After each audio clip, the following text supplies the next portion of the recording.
about the straw man. What exactly is the straw man? The straw man is your name written in block letters. Very simple.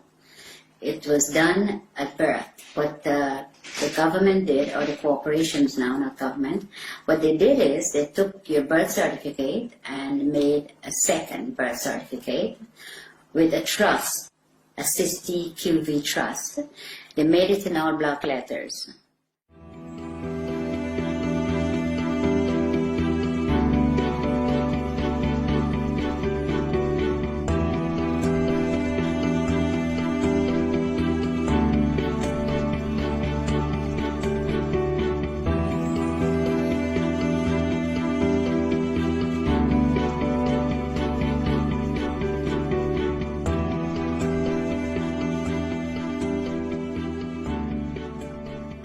For them to interact with you, they have to interact with you as a fiction, because they're all corporations. Corporation cannot interact with real people. So they made the straw man. They call it the straw man because it has no soul and is spiritually dead. So let's break this down. You're born in the hospital room. A certificate of live birth is issued. What happens is that she has to register the child's birth. She has to go to the registration office and register. If she does not register, she will be taken to court, according to what the law is saying. They take the birth certificate that she registered as an informant, informing then that she has the child, and they made a duplicate in all block letters. She didn't, they did. So they turned a living child now into a trust, fiction. into a fiction. Trust, yes. Which has a certain value allocated to it. Value, yes. Millions of dollars or pounds. And that trust, let's call it a bond, because that effectively becomes traded thereafter. Yes, it becomes warehouse bond for money. So every human being that has been registered to the state or the crown by the mother ends up becoming some kind of a bond that is traded on the stock market. Yes. Without you ever knowing it. Yes. Without disclosing. And this is happening since the early 1900s. What they've done is really fraud, because they're fraudulently taking your child's birth certificate and make it into a dead entity.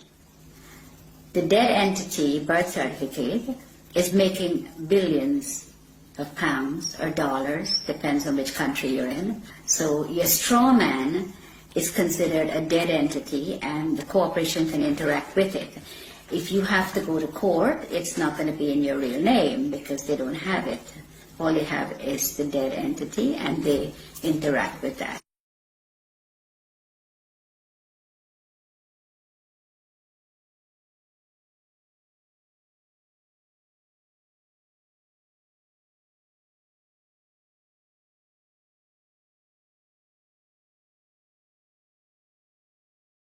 So who is reaping the rewards of the value of your bond as it's being traded? I would say the Federal Reserve, which belongs to the royal family, and the HMRC, IRS, these are the people where your money goes once you are registered. The mother registers you, that's where the money goes, to them. Okay, let's talk about the difference between your signature and your autograph. Okay, a signature is under the UCC, which is the fiction, the straw man. Your autograph is the real person. So if you go up to a movie star and says, "Can I have your autograph?" You never say, "Can I have your signature?" It's always autograph because you have flesh and blood.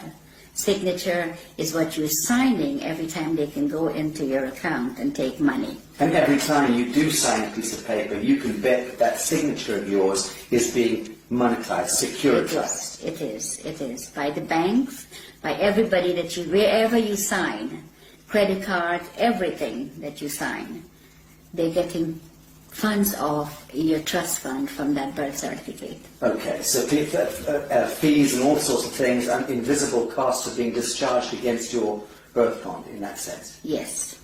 Without you ever knowing about it? Without you ever knowing about it, yes. It was never disclosed to you. All the stuff was done without disclosing, And it's deception, it's fraud, and it's happening every day to everyone that's outside the inner circle. Okay, let's talk about the court system, because invariably your signatures lead you into a courtroom at some point, you know, whether it's for, and under the aegis of the court system, whether it's a marriage, a birth, a death, a registration of land, whatever. So we understand a little about the distinction between the signature and the autograph. What exactly is a court of law? Well, at the moment we don't have a court of law. We have a color of law, which is fiction. So when you go into a court system here or America, you walk into a system where there is no law. So it is lawless. So when you go in there and you speak to somebody doing business as a judge, there is no judge. You could ask the judge to see his oath. He doesn't have one. He's a cashier. Yeah, he's a banker. A banker. Yes. So when you sign any papers in the court, that's when he gets paid out of your 60 QV trust on your birth certificate. That's where he gets the money. If you go into the court, you still lose because it is not a court of law for you. In a situation like that, when should you use your signature and sign something, and when shouldn't you? There is a special way of, under the UCC, we go back to that, there's a special way of signing without responsibility for your signature. So that if you sign in the special way according to the UCC, you're not responsible for anything that's on the paper. Okay. Now, for the layman, describe UCC. What are we talking about? Okay. What is the UCC? The UCC is a set of codes that was set up over 100 years ago by lawyers. And with the Uniform Commercial Code comes contract law. It's all to do with contract. So we are not under any law. We're just under contract. Someone could call you up and says, oh, would you like the contract with me to get TV license or to get something that you need, and you contract. Telephone, everything is contract, everything. And under the UCC, you do not have to sign. A stamped signature or a typed up signature is considered signed under the UCC. So when you get a letter in the mail and it has no signature, or it just have a stamped signature, then it is considered signed. The UCC is very, very important for people to learn about what's going on with their lives, because we are under contract law, no other law. There is no law at all. In America, the court system is operated under military. When you walk into a courtroom, I don't care which courtroom, if it's a higher court or a lower court, they're under the military. Now you're walking in there and you're not a military member, and you're not told that you've been tried under the military. If you mention the Constitution, the judge says it does not apply in my courtroom. But you don't know what he's saying, because you don't know what they're doing to you when you're there. And all of that language is designed to confuse the hell out of you. Yes, it's designed under the UCC, and they know. They know what they're doing, and they know how to manipulate you. So you say all judges are very schooled and versed in UCC? Yes. They're taking special training Yes. schools in order to learn it? Yeah, the president appoints all the federal judges in America. And they go to Scottsdale, Arizona and Reno, Nevada to train how to apply this fraud contract in the courtroom. And in the United Kingdom? The United Kingdom, majority of the judges here in the United Kingdom are not judges. They're just doing business. They might be a retired lawyer. They're doing business as judge. And so-called judges in Malawi and in Canada? All of them, exactly the same system. They're under the UCC. Okay, I want to talk about some mundane issues. Who owns your car? The DVLA in England. In the United Kingdom? Yes. Department of Vehicle Licensing right. Agency. Okay. Yes.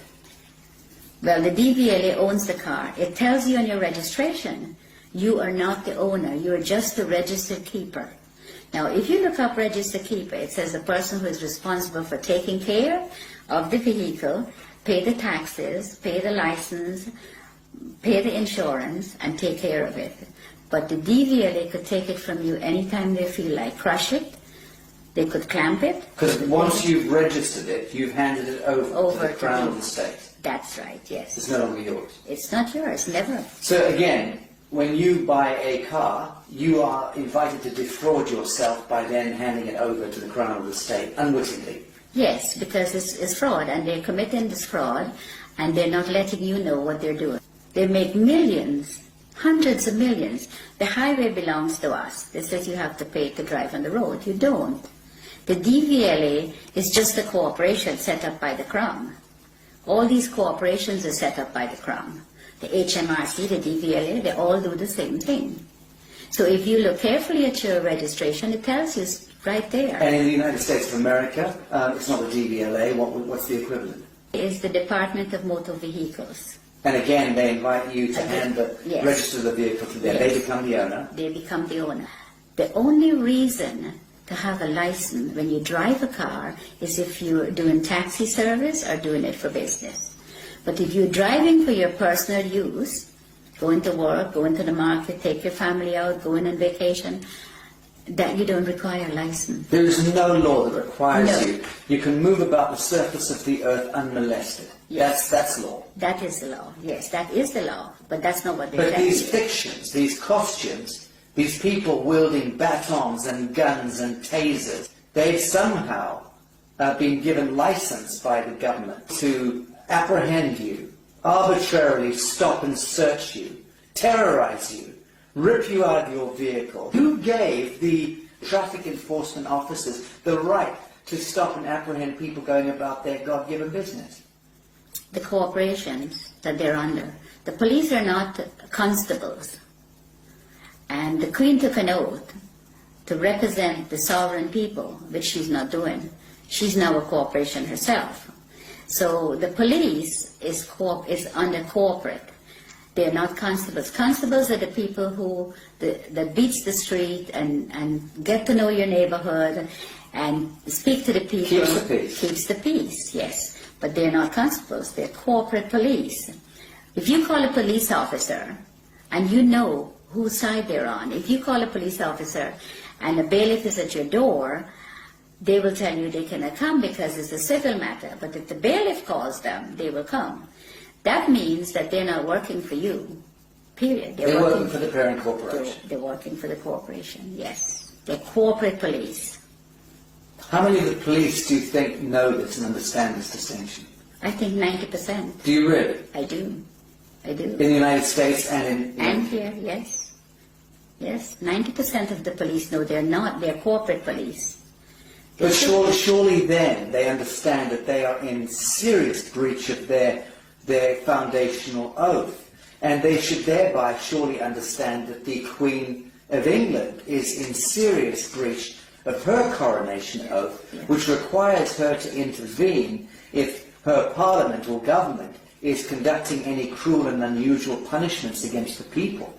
And it's my understanding that being stopped going about your business in the street and dragged out of your vehicle and beaten with a baton for whatever reason, that to me by definition is cruel and unusual punishment.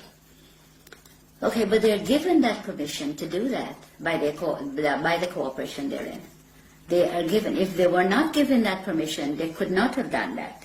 They could not drag you out of your car or molest you or take you to the station for no reason. But it's not a law that gives them the right. It's a statute. It's a technocratic words on paper, statutes that have allowed them contractually to go ahead and beat the citizenry, right? Yes. But it's not lawful. No, it's not. It's entirely not. unlawful. It's legal and it's fraud. Fraudulent activities, and they're being backed up by their corporate headquarters. So you cannot win because there's always somebody there to protect them, and they know that. So let's drill down into this. A policeman is there and should be able to respond to a living soul doing injury against another living soul. If they witness that, they have every right to intervene. In the same way that you and I can conduct a citizen's arrest. If we see that somebody's being harmed, we should step in and try to intervene. But that's really as far as it goes. They have no business trying to commercialize human beings and penalize us for walking across streets or for not stopping at an amber light or whatever. All of that stuff is just nonsense dreamt up by the corporation. It is. Right. Yes, it is. It's all fraud. Everything they do, and that's why they're giving the opportunity to do this to the sovereign people, because the sovereign people are ignorant of the Uniform Commercial Code and contract law and how these people operate. They go into the court and they do the same thing. You tell them, don't go, even if you don't go into the court, they still fine you for the same thing as if you go into the court. But if you go into the court and the police takes you there, then you never win unless you know the law. And they know that you do not know the contract law and that you're under contract and you're walking into a trap. You go in there and the police or whoever is going in there with you, it's always they're the ones who win. You never win. Let's, for instance, say you're driving down the street, you have not hurt anyone, and you got stopped by the police. And the police breathalyze you and says, I have to take you in or I have to fine you. Or both of those. Who did you hurt? Who did you hurt? Who are you going to be paying this money to? You didn't hurt anyone. There's no victim. There's no victim. There have to be a victim under the common law. For there to be a crime. For there to be a crime. It's as simple as that. It is as simple as that, because to give you a ticket or to book you and take you to the station, who did you hurt? There is no one that you have hurt. That's just a commercial penalty. It is a commercial penalty. Okay, so we're getting the picture here that the court systems, the justice system, the policing system, all of these systems are designed to commercialize human beings, harvest them monetarily. Yes. Right. Yes. Very, very little of that expenditure, that energy goes towards keeping the peace. Oh, none of it goes towards None. keeping the peace. They don't keep the peace. All they do is they create the problem and then they find the solution. And then sell you that solution. Yes. And then penalize you if you don't accept the solution. That's right. Right, sounds like a very rigged casino to me, rotten to the core. It is. And it seems to me that the average human being would, if they understood this, would utterly reject this system. Of course. If they understood it. Of course. But of course most people are completely indentured to it, Yes. are mind controlled, Yes. reading the newspapers, watching the television, and repeating verbatim the bullshit that's taught to them. Yes. So the truth is, it seems to me that human beings are not predisposed toward hurting one another. We don't enjoy going to war. No. We don't enjoy No. hurting each other. In the main, most people get along and just want to get along. Of course. But the systems conspire Yes. with a model of scarcity economics and drive war and disease and poverty. Of course. That's the only way they can make money.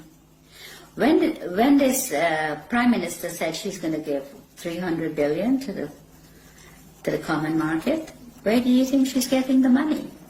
Not from your wages that you pay taxes on. That's a different set of money. She gets it from your trust fund, from your birth certificate. That's where they get the money to build the roads and do everything you could think of. So they're discharging billions and billions and billions of dollars against our birth bonds without Yes. ever disclosing that to her, Of course. without there ever being an audit or any accounting for it. Of course, because nobody's asking. Right. And even if you do ask, they give you a hard time to tell you about it.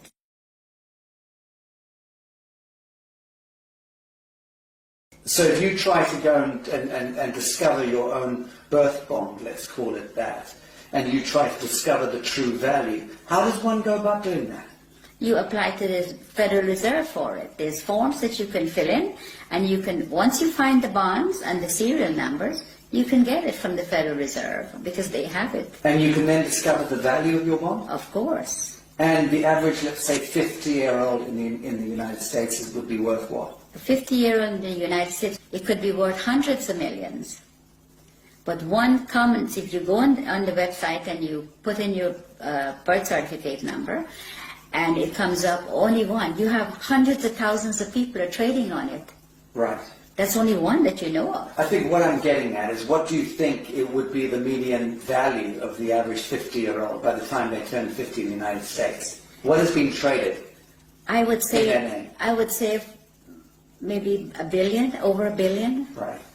has been traded. Okay.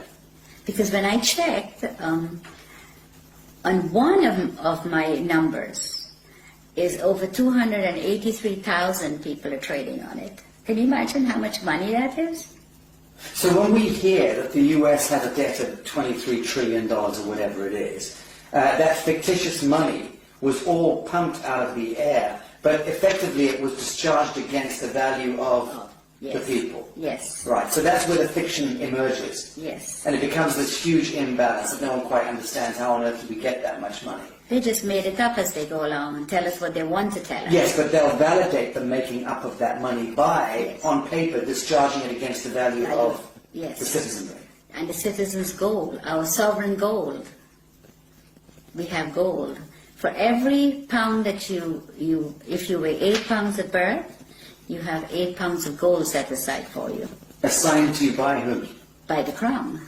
In England? Yes. And the United States? Yes. By the Treasury? Yes. And because the United States is owned by the Crown. Let's okay. So let's say there's 200 odd nations of the world. There's hundreds and hundreds of small island states. But there's about 200 nation states, big nation states. They are all of them a franchise of the Anglo-American Corporation. Yes. Let's call it that. Yes. And that the Anglo-American Corporation is an extension of the British Crown. Crown, yes. And the British Crown is collateralized by what, or backed by what? Gold. And by the people. The hundreds of millions of people. The British Empire has just went underground. It's still there. Controls the Bank of International Settlements, controls all the reserve banks around the world and so on. Yes. Correct, correct. So at what point do you believe the world sees through this grotesque fiction and then addresses the source code and then writes it? I think if people get to know what the UCC and the contract law does, and your straw man is your main problem. Once you can control your straw man, and it is yours and not theirs anymore, then you're in the right This is path. beautiful what you just said. You're talking about reclaiming the fiction that was established, Yes. the false light. Yes. Reclaiming the false light that was established in your name, Yes. given your identity, so to speak, at birth, Yes. without your Knowledge, knowledge. yes. You're talking about us needing to reclaim that false light and step into ourselves, our true selves, Yeah.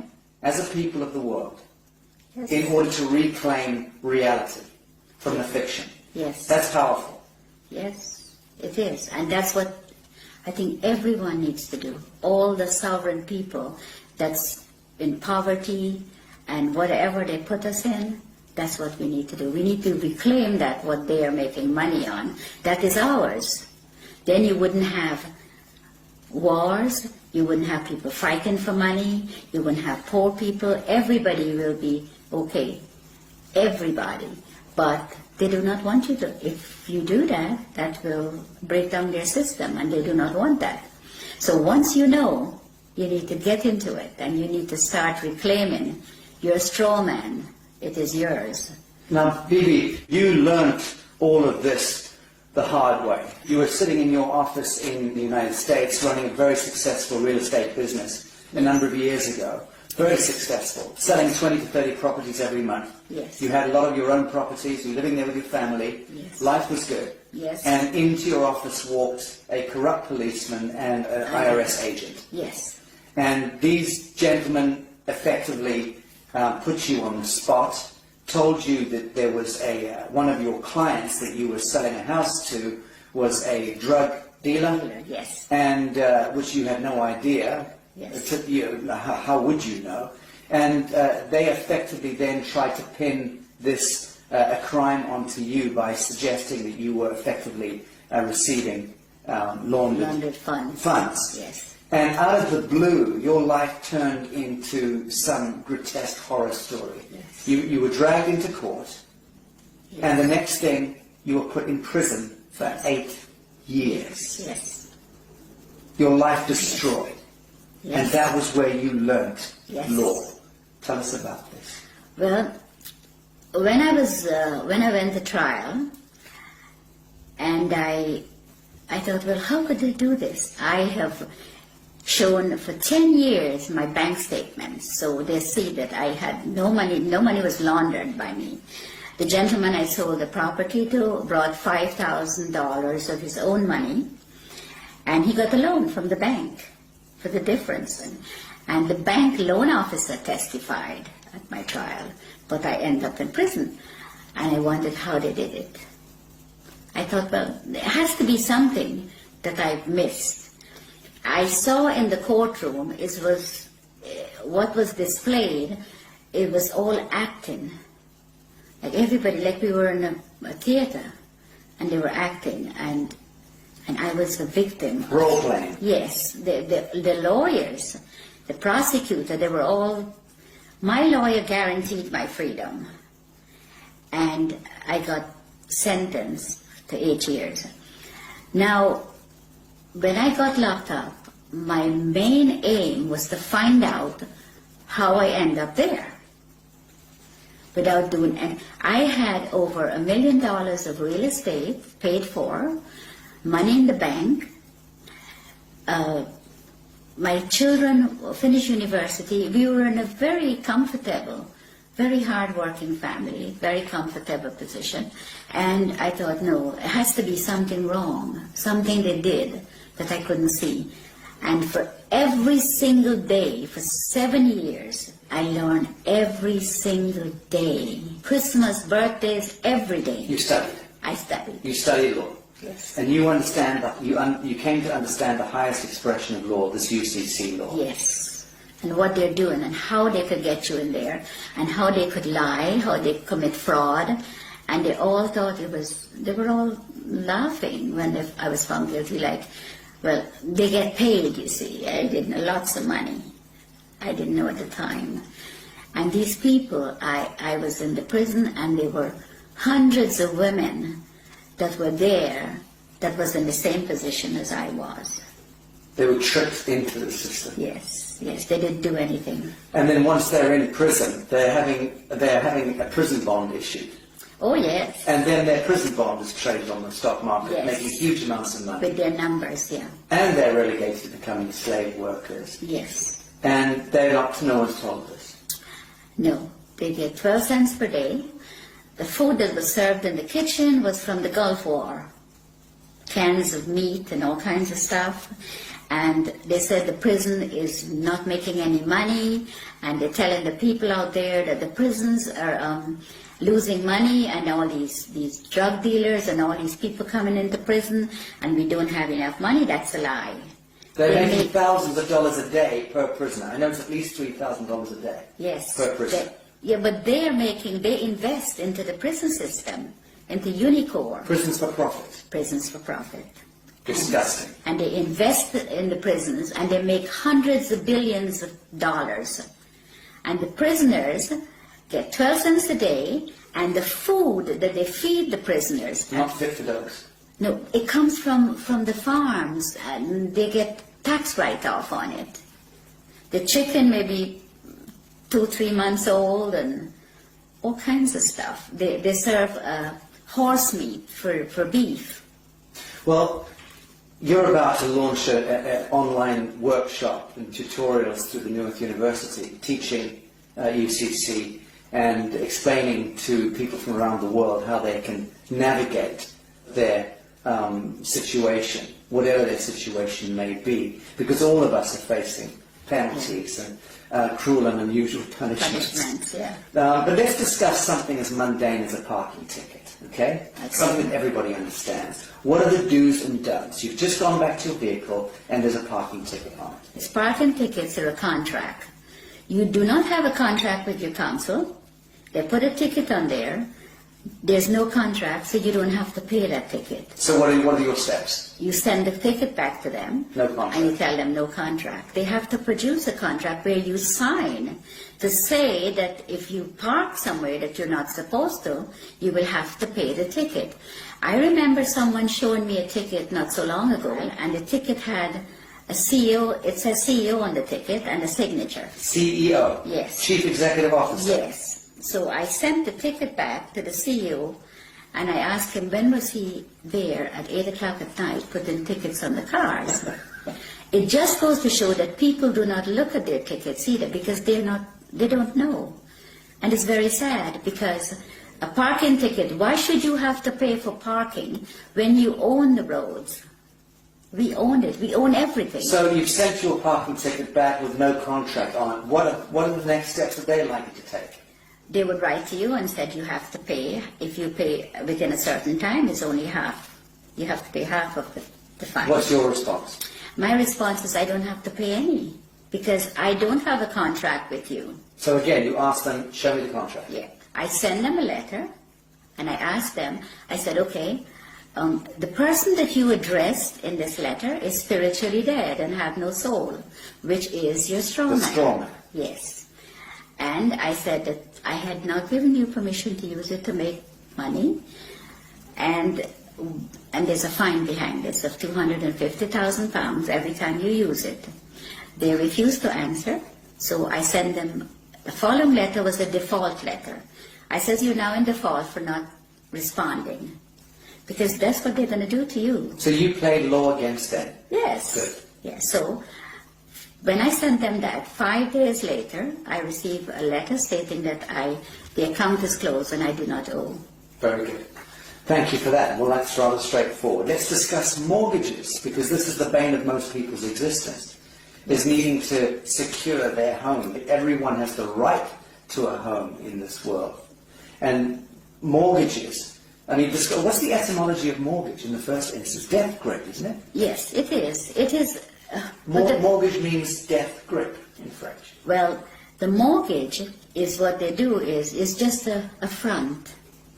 Because the minute you miss a payment, when you get a mortgage from the bank, they're after you. The first time you miss a payment, it goes straight into the insurance company that the mortgage company have.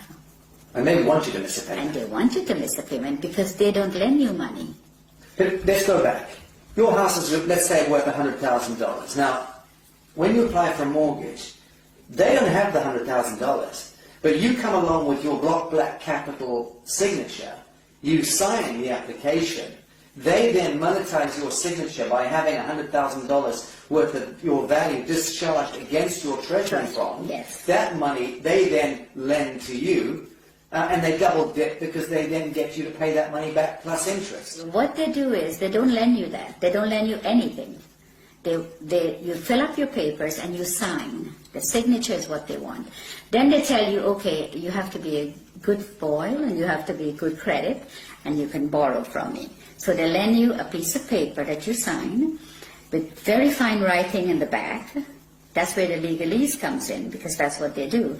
Then you sign it, signature. They take that and they tell you, okay, the funds will be ready in 2 to 3 days to come back. The following day with the signature, they go into your trust fund and they get paid the $100,000. They never disclose to you that, okay, we got paid, so the house is now yours. No.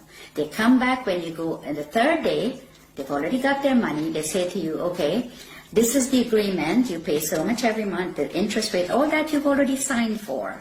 So now they put the $100,000 on the computer screen for you, so you can finish your house closing. Now that $100,000 is just numbers. It is not money, because they all own the banks. So there's no money pass, no cash, just paper. But they have your $100,000 already. If you don't pay, they take the house. They don't want nothing. They want the property because the money is just paper. It has no value. So the property has value, so they take the property.